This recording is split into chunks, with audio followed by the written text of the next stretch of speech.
Welcome everybody to the 311 Griffin YouTube channel.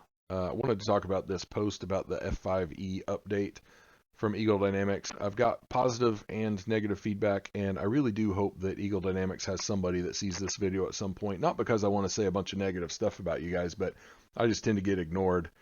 And but I genuinely want to provide feedback for you guys. I've said some negative things about DCS before, but I've also said some positive things. And I genuinely, as an individual and as someone who deals with feedback for my companies that I've worked for all of my adult life, like negative feedback is the most important feedback you can get.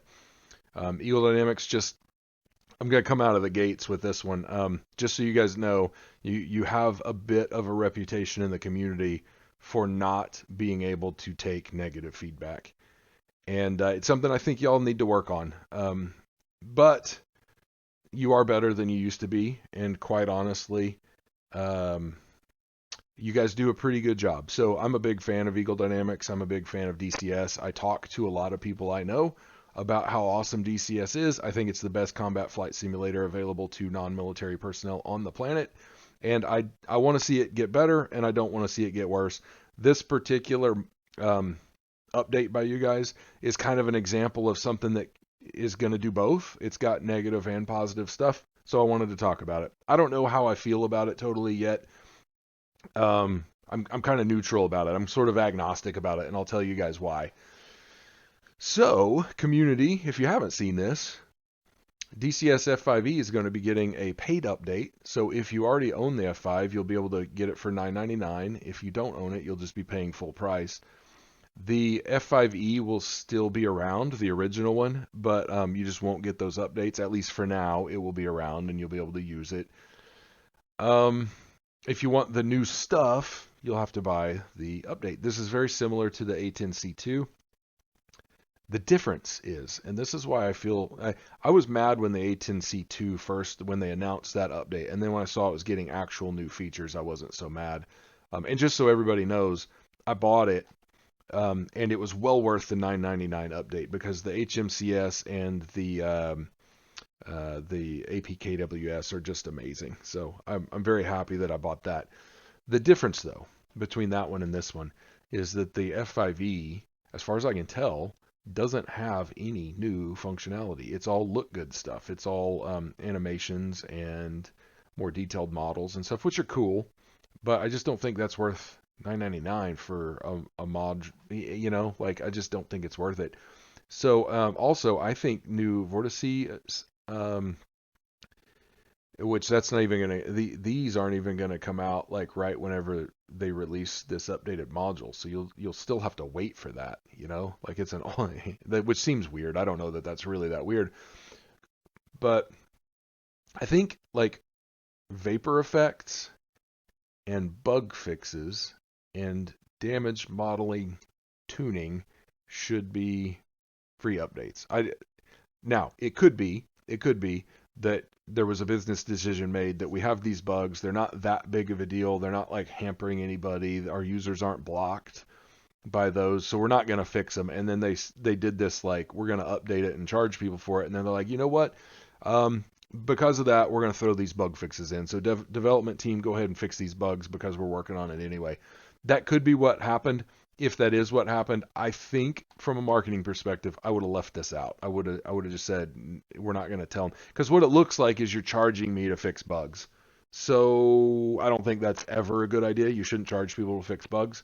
So more than likely, give them the benefit of the doubt. I have a feeling that they were like, well, we're working on it. Let's just go ahead and fix these bugs because we want to make sure that people have the best of the best. We just weren't going to fix them at the time because they weren't holding anybody back.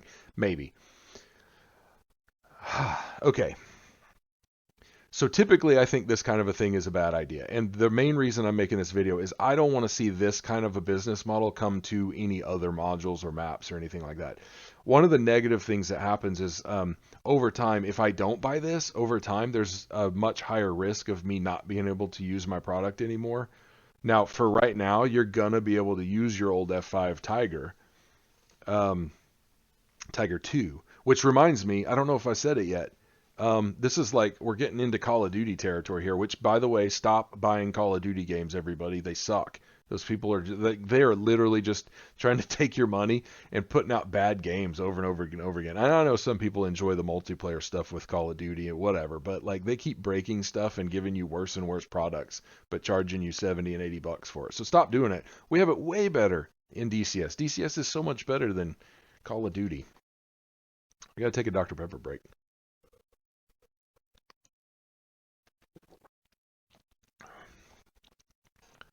Anyway, enough of that rant. I'm really hoping that they call this DCS F-5E Tiger 2 squared. That's what I'm hoping for. I really want that to happen. But it's kind of like Modern Warfare 2.2 or whatever. Modern Warfare 3.3 or 3.2, whatever. It's confusing. Okay, I need to stop scrolling that. So I'll come back to this in a minute, but let me kill that. I just want to talk real briefly about like this is an oversimplified Venn diagram for like business decisions. So when they want to make something, and this is true of services or products, software, physical products, doesn't matter. Company has to think it's a good idea, and then they have to have enough information to do it, and then they have to have enough resources to build it. And then that's where kind of the company's stuff stops. There has to be some customer interest, which actually feeds into if they think it's a good idea or not. And there has to be the market has to pay. So I've seen a number of occasions where customers have spoken about interest and they're like, shut up and take my money. And then the company's like, oh, sweet. Okay, we've got enough interest. And then they build this thing. They spend a bunch of time and money building something, and then they present it to the customer, and the customer's like, that's dumb. Why would I do that? So sometimes the market won't pay. I've seen this happen on two very large, very expensive physical products before. Ultimately, what Eagle Dynamics is wanting is to find something in this little segment here. And these other little overlaps have labels. I just didn't put them in. But like for instance, this big one here, where it's like the market will pay it and the customers are interested in it. This is like just stuff that would be a good idea if you could find a way to get into that market. Like people will pay for it, right? Let's see here. This little triangle right here.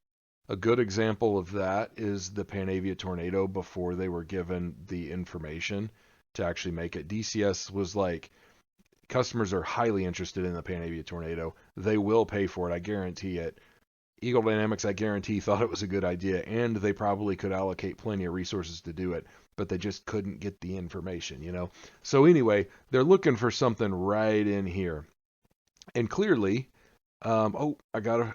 there. Doesn't that look so much better? The lines make it look so much better. Let's pop this back up. So clearly they thought that this fit in that segment that is mostly blocked now by this other image.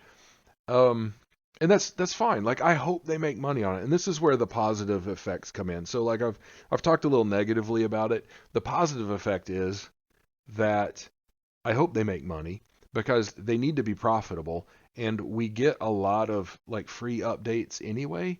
So like they're constantly doing quality of life improvements to DCS, and we've gotten a number of free updates or updates to modules that we bought in early access, which is great. But Eagle Dynamics has to pay for this stuff. And in this particular case, they hopefully will sell enough of these, either at $9.99 for the update or full price if you don't already own it, that they make money. And that means that I don't have to pay them for something, to continue getting code updates, right? So the positive is, if you're not really into the F5, like you may think it's a dumb idea, but hopefully they make money at it, because I want Eagle Dynamics to be profitable. I want them to continue to function. I want them to continue to make good stuff, right? So I think the most negative thing about this, though, that's one of the most positive things, is this will hopefully be a profitable venture for them. One of the most negative things, and this is where a lot of people are going to get frustrated, is with the 7,000 man hours invested in something that doesn't actually give any real new features, right? That seems like a lot of man hours. And I don't know what they get paid, but like they're developers, but $50 an hour, that's $350,000. So again, I don't know what their devs get paid. I have a feeling it's more than $50 an hour. And it may not all be devs. There's probably other people involved too, but that's just a lot of time that could have been spent to work on something else. Now, unfortunately, Eagle Dynamics, I know you guys catch flack every time you release something because like there's just a number of people that if that's not the thing they wanted, if that's not the thing they were waiting on, every time you announce something, they're like, "Oh, another sandy desert area. Ugh, why can't you make, the Fulda Gap or Vietnam or whatever?" And they don't seem to realize that you guys do have teams working on other things. And every time there's an aircraft that comes out, it's like, oh my gosh, I can't believe you're putting that aircraft out. Why aren't you making this other aircraft? So I know it gets frustrating, Eagle Dynamics. So the like anyone from Eagle Dynamics, if you're listening, most of us know that you are trying to make good market decisions so that you can be profitable, but you can also deliver stuff that we want, which you have to. You have to deliver things that we want to be profitable. But you guys do a lot of work at trying to make sure that DCS is still really, really good. And that is appreciated. If I were to give you any advice, just from my seat, I'm one guy. I don't know if I don't have a full picture of everything that's going on, but just from my seat, I would just say be open to negative criticism, encourage respectful negative criticism from your customer base, and soak that criticism up. Okay? And then please, please, please try your best to avoid doing this kind of stuff to all of your modules because there are some negative effects. Even if it is profitable, there are some negative effects. Now, I would suspect that you guys thought long and hard about this and we're just like, is this something we want to do? Can we make money? Is it going to piss a bunch of people off? Because every time you announce anything, there's a bunch of people that are going to get pissed off. And that's unfair. That's unfair and unfortunate for you guys, but you do work in a niche, a niche market, and that's just kind of the way it is. Now, the good thing is that y'all are really good at hyping stuff, and because it is a niche market, you have a lot of eyes on you. You don't have to go and grab a bunch of additional eyes. It seems like every time you guys release a new product, you put out a hype video, and it's a banger. And it makes me want to buy stuff that I have no business buying and that I'm not going to fly. So there's a lot of good stuff going on here. So that's all my advice and my feedback for Eagle Dynamics. My feedback for the community is, again, as always, take a breath. There are negative things about updates like this, but there are also positive things. So it may not be your deal. You may think it's stupid. And if you think it's stupid, just think about the fact that there are other people out there that want this and they're going to pay for it. And that means that Eagle Dynamics is hopefully going to make some money to where they can keep developing things that you do want. Okay, so that's the positive part of it. Let's stay cool headed as always. That's it for me. Thanks for watching. Happy flying. Take care.